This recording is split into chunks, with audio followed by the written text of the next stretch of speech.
Dive deeper into both of our top stories today with our senior political analyst, Brit Hume. Brit, let's start with Judge Gorsuch. What lesson should Americans watching at home draw from this, the fact that we're now on the precipice of a filibuster here? Well, what I would say about this, James, is that Supreme Court confirmation battles have been raw politics and raw power exercises, basically, with some exceptions, going back to Judge Bork back during the Reagan administration.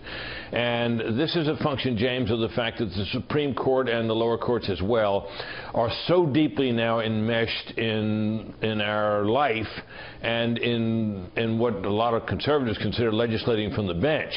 And it means a lot now in a way that perhaps judicial decisions didn't used to our national life. And so these Supreme Court nominations have become extremely politically sensitive, with each side fighting bitterly to try to get its type of nominees on the court and to keep the other sides off. And this just represents the playing out of that, and it now appears that the filibuster for Supreme Court justices will be eliminated as a consequence of this battle. And Brit, you've covered a lot of major stories in your 5 decades as a leading reporter. How significant is this revelation about Ambassador Susan Rice and the unmasking? Well, I think it changes the atmosphere quite a bit, and it makes it clear that there is a legitimate case here to be investigated by the committees that are looking into this whole intelligence, Russia-Trump connection and the rest of it.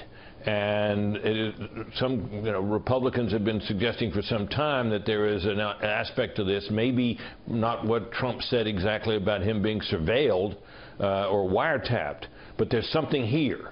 This indicates that indeed there may be. Now, it doesn't prove it, it doesn't establish it finally, but it certainly indicates that there's something to be investigated here, because Susan Rice, as John Roberts' report pointed out, has a considerable reputation here. She has always been quite political, and if she was trying to get this information on, who these people were, whose names were caught up in surveillance of foreign officials, that is something that is going to have to be investigated. She'll probably have to testify, and so we now have an investigation that is very much on 2 tracks now, despite efforts on at least one side to say that really there's only the Trump-Russia matter.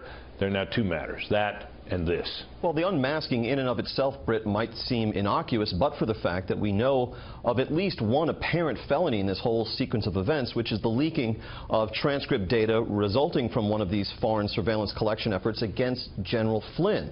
Now, the FBI director has confirmed he's investigating alleged contacts between Trump World and the Russian government, but he was more circumspect, James Comey, in his testimony before Congress as to whether he's investigating that leak as a potential crime. Yeah, he was, but one has to presume that he is indeed investigating. He certainly should be if he's investigating the rest of it. So I presume he'll be looking into this, and perhaps she would be asked to testify to the FBI as well. I would think she would be questioned for sure.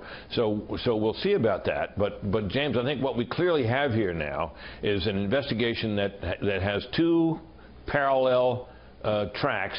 And at this point, they're both about of equal political significance. So each side now has something to talk about that, and I don't know whether that will increase or reduce the level of the volume on these controversies, but there certainly now are 2. And we'll be covering it all right here on Fox News. Brit Hume, thank you from Florida.